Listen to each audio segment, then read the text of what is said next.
Hello friends, नमस्कार। स्वागत है आप सबको हमारे study platform toppers academy point में। जैसा कि आप लोग को लगातार क्लास हम दे रहे हैं, जिसमें किसी भी कॉम्पिटिटिव एग्जाम के लिए वन लाइनर से लेकर ऑब्जेक्टिव क्वेश्चंस देते हैं, है ना। उसका थ्योरी समझाते हैं ताकि आप लोग किसी भी एग्जाम में चूक ना जाओ, है ना।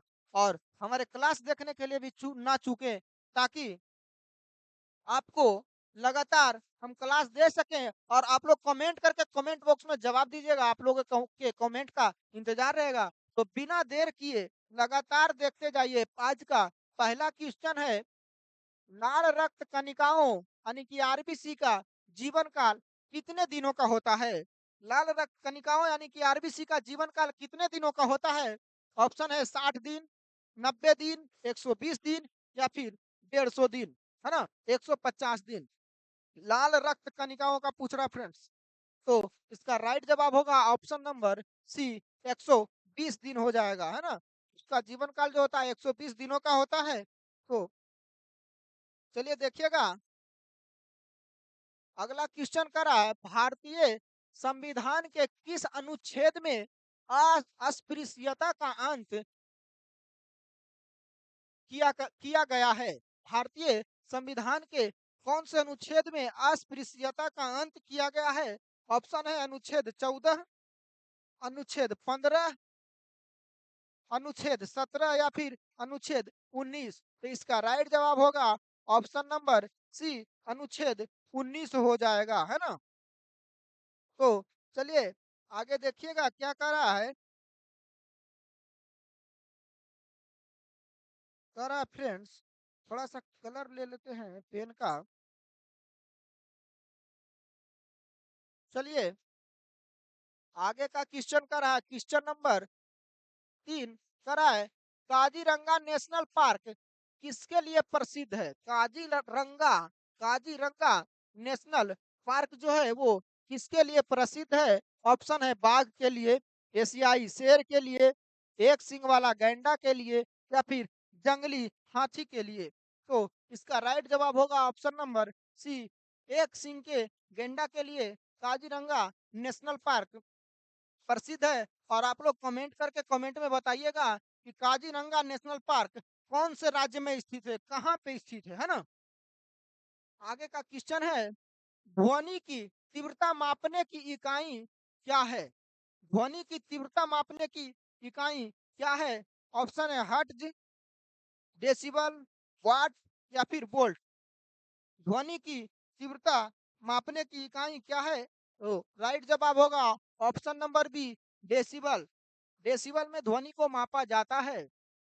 आगे देखिएगा, असहयोग आंदोलन किस वर्ष शुरू हुआ था। असहयोग आंदोलन किस वर्ष शुरू हुआ था। ऑप्शन है 1929, 1919, 1920, 1922 या फिर 1930। असहयोग आंदोलन किस वर्ष शुरू हुआ था। राइट जवाब होगा ऑप्शन नंबर बी, 1920 ईस्वी में असहयोग आंदोलन शुरू हुआ था। अगला क्वेश्चन है, भारत का सबसे बड़ा पोर्ट यानी कि बंदरगाह कौन सा है। भारत का सबसे बड़ा पोर्ट यानी कि बंदरगाह कौन सा है फ्रेंड्स।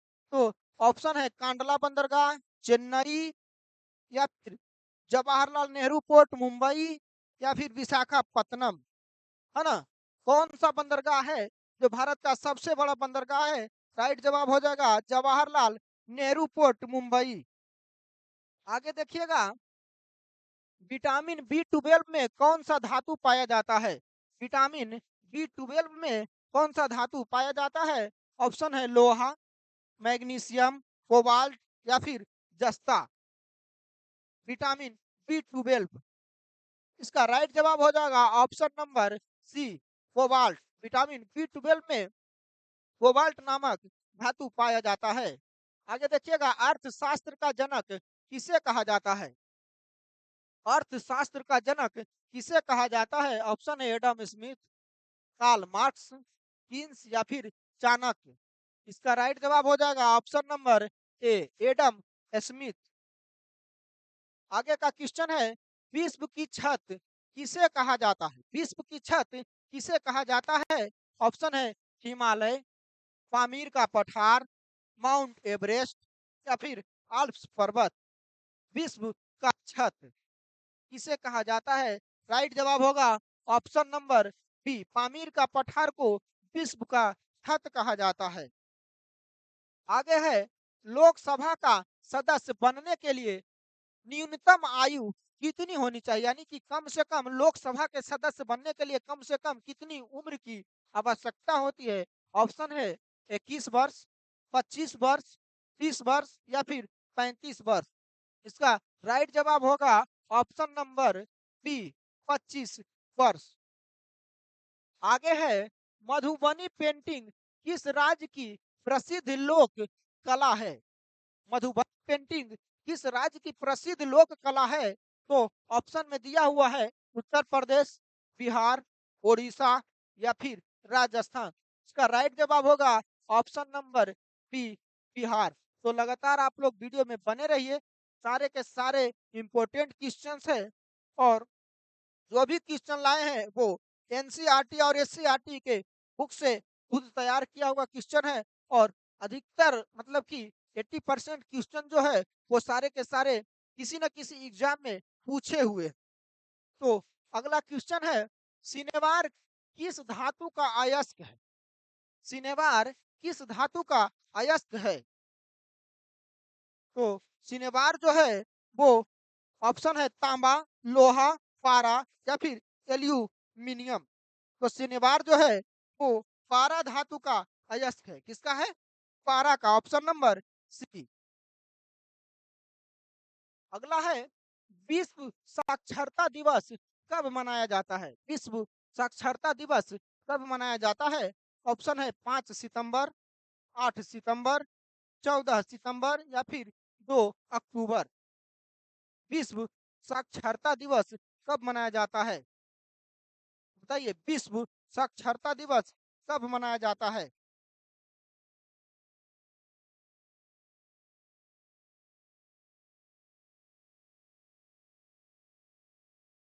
तो इसका राइट जवाब हो जाएगा ऑप्शन नंबर बी, 8 सितंबर को विश्व साक्षरता दिवस मनाया जाता है। आगे देखिएगा, भारत में स्वर्ण का सर्वाधिक उत्पादन कहाँ होता है? यानी कि भारत में सोने का यानी गोल्ड का सर्वाधिक उत्पादन कौन से राज्य करता है? ऑप्शन है आंध्र प्रदेश, कर्नाटक, केरल या फिर तमिलनाडु।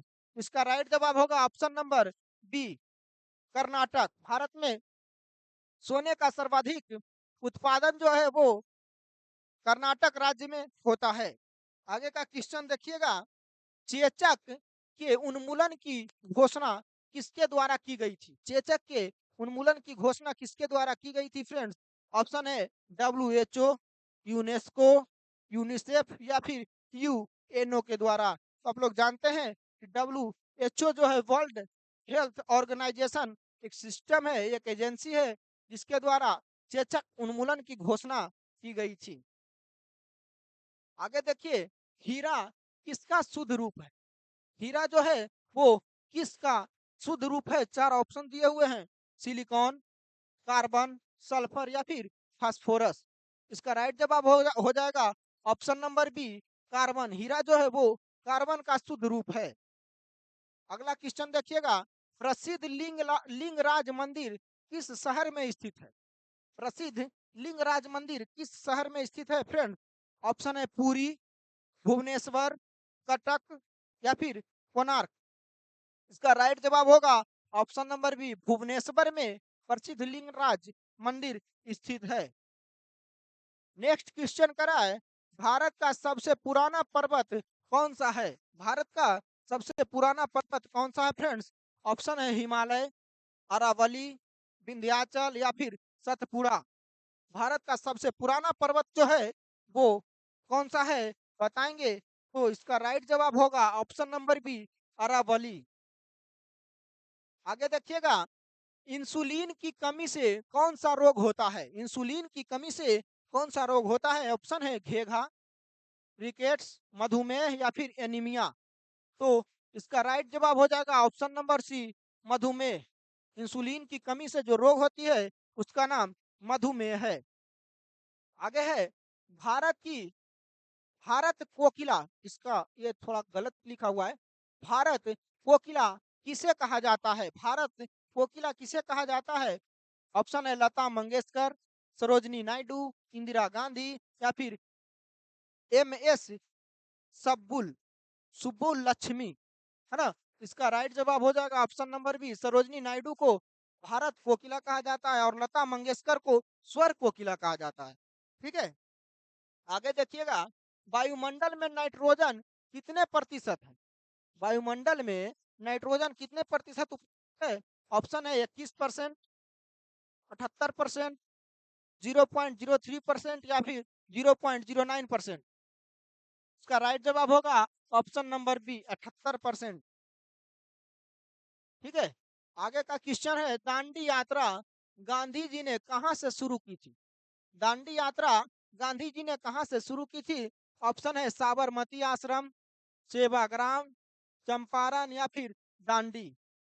तो दांडी यात्रा गांधी जी ने साबरमती आश्रम से शुरू की थी। कहां से शुरू की थी? साबरमती आश्रम से। आगे का क्वेश्चन है, पायरोमीटर का प्रयोग क्या मापने के लिए किया जाता है? पायरोमीटर का प्रयोग क्या मापने के लिए किया जाता है? ऑप्शन है वायु दाब, उच्च तापमान, आर्द्रता या फिर गहराई। तो इसका राइट जवाब होगा ऑप्शन नंबर बी, पायरोमीटर जो है वो उच्च तापमान को मापने के लिए प्रयुक्त किया जाता है।